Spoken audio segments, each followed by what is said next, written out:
healthcare mania across the country. A closer look at the proposed healthcare bill heading to the Senate.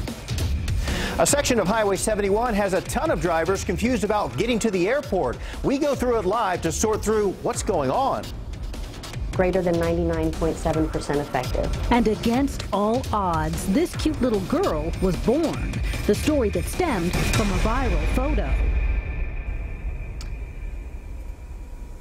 After years of promising to repeal the Affordable Care Act, the GOP took a major step toward that goal today with a bill that will revamp health insurance for most Americans. President Donald Trump held a news conference after the vote, stating he was confident the bill will pass in the Senate, but others aren't so sure. The Nightbeat's Brandon Jones joins us now to explain. Brandon? Well, Quita and Mike, you know, this bill has changed multiple times since Republicans actually introduced it in March. We have seen protest debates over this issue, so tonight we wanted to know what could happen next. House Republicans narrowly passed a bill to overhaul the nation's healthcare system, but it faces an uncertain fate in the Senate, which is closely divided right now. Here's how it stands. Some of the changes in the bill are short-sighted, and I worry about the impact. Kelsey Huff with UT's Public Health Policy and Practice Department answered some of our questions Monday. First up, what will happen with people with pre-existing conditions? They're not barred from getting insurance coverage under the ACA. However, their coverage options could seriously be affected by this bill. States would be permitted to apply for waivers to exempt insurance companies from a community rating provision, which is simply a way of setting premiums. You are likely to pay a lot more, and that's one of the major concerns, and that includes also just people who access health care services fairly often, like women who are pregnant or families with children. Next up, Medicaid. What's going to happen there?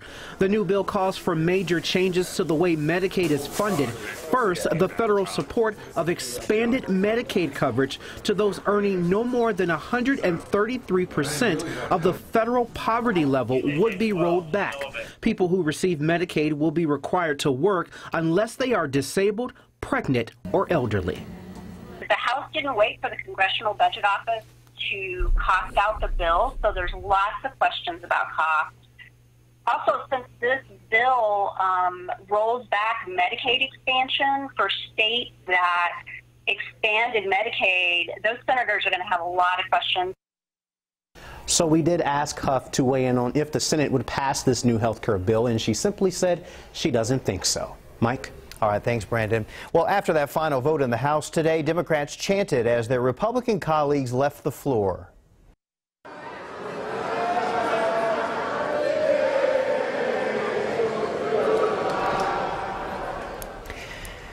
So with lawmakers making the call on what kind of insurance millions of us can have, it begs the question, what does their insurance plan look like? Like anybody else using Obamacare, members of Congress have to get their health insurance through the Affordable Care Act exchanges. This year, lawmakers had 57 plans to choose from. The federal government pays for just over 70% of the premium costs. But here's a perk the rest of us don't get. Congress has access to free or low-cost health care by a physician at the Capitol and also through treatment at military hospitals. Boston police need your help finding the man they say is behind several burglaries at the Domain. Take a look at this surveillance footage. Police are investigating a string of higher-end apartment communities in the Domain area. APD believes the man recently targeted apartments in the Lamar Union Complex on South Lamar. If you know anything about this, you're asked to call police. A call to action today at the state capitol in response to the death of 15-year-old Jordan Edwards. The freshman honor student and football player was shot and killed by a police officer in Balk Springs, a town east of Dallas. He was in a car driving away from a party when former officer Roy Oliver used a rifle to shoot into the car. Now lawmakers want less talk and more action when it comes to officer-involved shootings to protect other young African Americans from the same fate. But this House and this legislature and our entire state leadership needs to do so much more. It's not simply enough to send our thoughts and prayers. We need action. At the Dallas County District Attorney's Office, phones are ringing off the hook with people who want to see murder charges in this case. The DA calls it a top priority. The NTSB breaking down the numbers in a deadly bus crash last month in Uvalde, Texas. Video from witnesses ends just before the head-on collision, but shows the pickup's driver, Jack Young, crossing the solid white line 37 times, driving into the grass at least 5 times, and crossing the double yellow center line 19 times. 13 people were killed in that crash. Only one person in that church bus survived. For the second year in a row, UT will honor a recently murdered student at the annual UT Remember ceremony. Harrison Brown was killed in the stabbing on campus Monday afternoon. UT confirms to KVUE he will be part of the previously planned memorial tomorrow afternoon. The event pays tribute to any current students and current or retired faculty who died in the past year. Last year's ceremony came about a month after the murder of freshman Haruka Weiser, the first murder on UT's campus in 50 years. A section of Highway 71 near Austin Bergstrom International Airport is raising questions from our viewers. So we're getting you some answers tonight. The Nightbeat's Tina Shively took to the roads to break it all down for us. She's in the Storm Chaser in East Austin. Hey, Tina. Hey, Mike. Yeah, we are just west of the intersection of State Highway 130 and Highway 71 West. I'm going to switch the camera view around so you can see what we're seeing right now. The sign telling drivers the airport 1 mile away is right above us. We just passed under it, but legally only the drivers in the right 2 lanes can use that exit, and here's why. A driver who exits SH30 and gets on the Highway 71 toll road like we did is then technically stuck in this left lane due to a double white line you can see here on the right side of our vehicle. And when the airport exit comes up ahead on the right, as it is about to, traveling over this line is technically breaking the law. So I reached out to TxDOT and they say they are aware of the issue. They're working on a correction that would take the double solid line away and replace it with the solid and dash combination line. The dash would be on the toll lane side, the left lane, what we're driving in, to give drivers notice that they can exit the toll lane. The solid line would remain on the non-toll side to give drivers notice that they cannot enter the toll lane where we are right now. So for right now, if you're driving from SH 130 southbound to the airport, stay on the frontage road. We will update you when we know about a timeline for that lane repainting project. Live near ABIA, Tina Shively, KVUE News Nightbeat. Big temperature spread this evening from 50s in the hill country to still low 70s here in Austin, but clear skies will allow for a nice cool down by tomorrow morning. Area wide now as cool as 56 degrees in Fredericksburg. It's 70 in Austin, 62 in Giddings. The wind beginning to lighten up. It was breezy earlier today. This is one of the components, along with clear skies and dry air, why everyone will be in the 40s and 50s by morning. Beautiful tomorrow, sunshine and low humidity, warmer and increasing humidity by the weekend. That increased moisture means rain chances returning next week. Much more on that coming up in your full forecast a few minutes away. All right, Howard, see you in a bit. Well, a lot of people only excited for this year's Austin City Limits Music Festival lineup after it was announced that Jay-Z will be performing. One girl says, I got 99 problems and the ACL Fest lineup is one of them. Another guy posted, I take this back. Jay-Z was added to the lineup. He originally said the first lineup made him mad. The other acts posted this morning, you know, the ones that everyone's dissing. Those include the Red Hot Chili Peppers, Chance the Rapper, Ice Cube, and the Killers. They will all also be performing, whether people like it or not, I guess. You know, I might head out there for a little while. Not too bad. Jay-Z set, why not? Yeah. Well, a lot of things get stolen from homes, but you will never guess what people tried to take from one North Texas house. And a viral photo has a Texas mom sounding off about her own experience. Plus, homes disappearing in floodwaters in Missouri.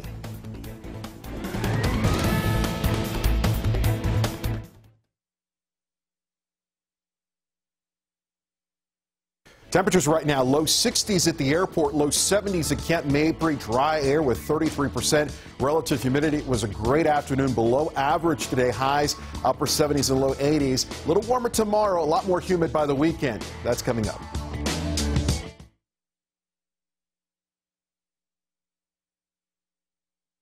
You may have seen some claims on social media lately that the OK sign is a hate symbol used to say white power. Well, tonight we are verifying for you, taking a closer look at photos and claims that it is well known and being used in the White House. The Nightbeat's Jason Puckett has that story.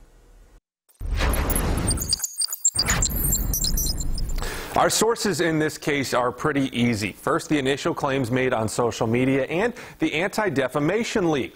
So where does this even come from? Well, last week, this photo was tweeted by a reporter for Fusion showing two alleged alt-right members doing the OK symbol at the White House. Now, she also tweeted this, a link to an Anti-Defamation League article, and a photo showing how the symbol is tied to white power.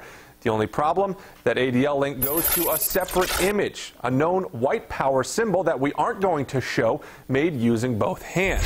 The image she sent can actually be traced to a forum on the website 4chan.org, where members actually wanted to create fake outrage over the OK sign and trick people into believing it's actually a white power symbol. Now, the internet response was large and rapid, questioning the validity of the post, but also sharing it and showing dozens of photos of famous politicians and celebrities from all backgrounds using that OK sign. Well, here's the nail in the coffin. The ADL themselves have since released an article titled, "No, the OK gesture is not a hate symbol," elaborating that the hype about it was purposefully generated by sites like 4chan to create confusion and trick people. And while we can't speak to the intentions or meanings that people might have when they show certain symbols, we can verify tonight that the claim the OK sign is a hate symbol is false. Jason Puckett, KVUE News, Nightbeat. So do you have something you want us to verify? Let us know on social media using the hashtag verify. You can also send us an email to verify@kvue.com. A viral video has a lot of women asking, what are the chances of getting pregnant with an IUD? You're going to want to hear a Texas mom's personal experience when we come back. Long sleeve needed by morning, especially for the little ones as they head to the bus stop. But you can have a short sleeve by mid-morning. We'll show you that rapid rise in temperatures for Friday. Preview the weekend, too, coming up.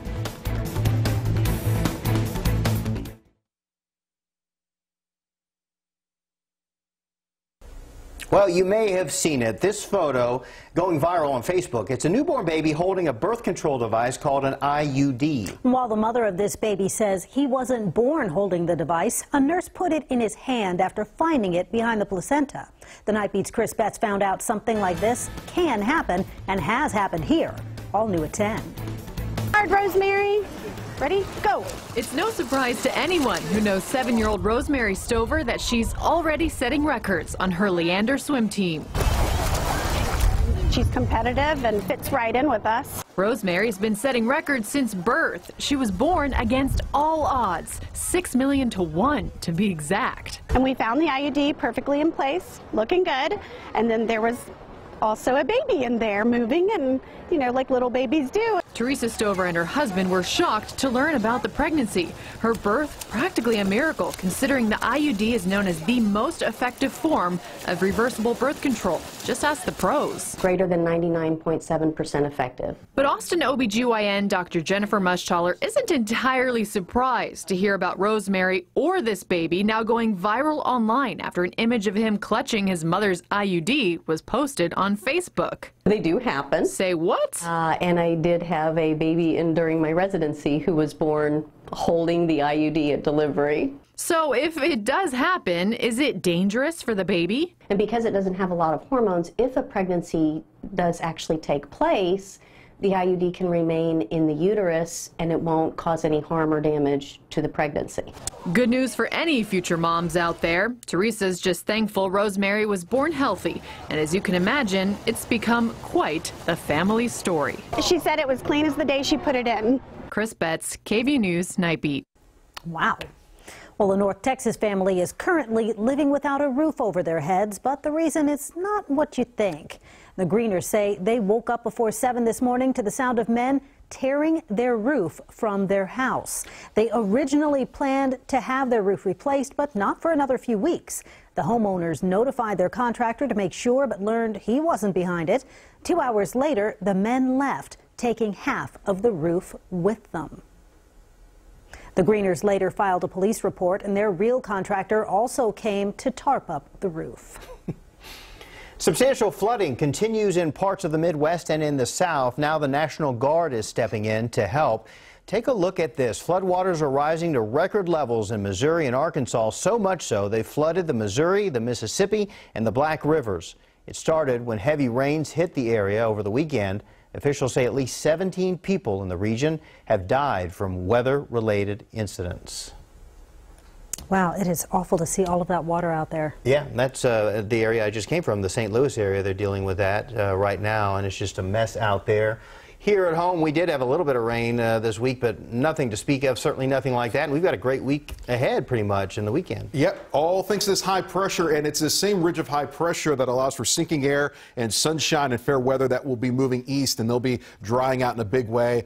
Arkansas, Missouri here over the next few days. Let's take you hour by hour here at home. As I mentioned a little bit earlier, a little cool in the morning, 53 degrees in Austin, but mid-40s at times in the hill country at sunrise. Sunshine and a dry air mass will boost temperatures back into the low 80s, a couple of degrees warmer than today. Here's a look at our setup. High pressure sitting right over New Mexico. A line for that north breeze tonight, north breeze tomorrow. That's why tomorrow looks just as nice as today, albeit just a couple of degrees warmer. As we head towards Saturday, a little bit warmer, mid-80s, but still full sunshine. But notice by Saturday afternoon, the area of high pressure in the Gulf of Mexico will start to funnel in a little bit more moisture. So you'll start to notice that humidity go up, and that'll add at least a little bit more cloud cover on Sunday afternoon.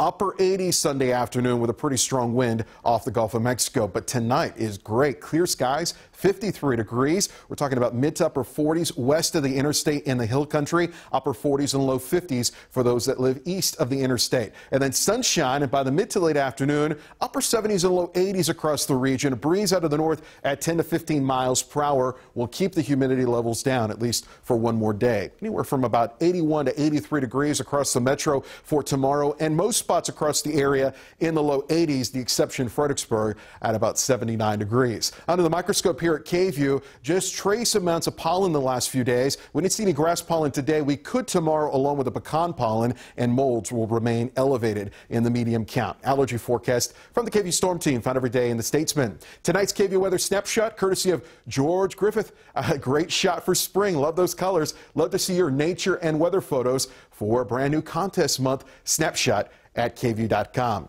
Temperatures across the Lone Star State ranging from 50s in Amarillo to mid-70s in Laredo. It's low 70s here in Austin, but again, it's in the 50s just west of here in the hill country. We got that little heat island effect going on. Our asphalt and the concrete and the buildings holding the heat at least for a couple of more hours, but we'll end up in the low 50s by morning. Sunshine, 83 and breezy tomorrow. Saturday looks fantastic. Less wind, a little warmer, more cloud cover, but still mostly sunny and a little bit more humid as we head towards Sunday. Highs are back in the upper 80s on Sunday. Partly sunny, breezy, and 83 on Monday. And no real big rain chances in the 7-day forecast, but some isolated activity, mainly coming in from the Gulf of Mexico Tuesday, Wednesday, and Thursday of next week. But a beautiful weekend ahead.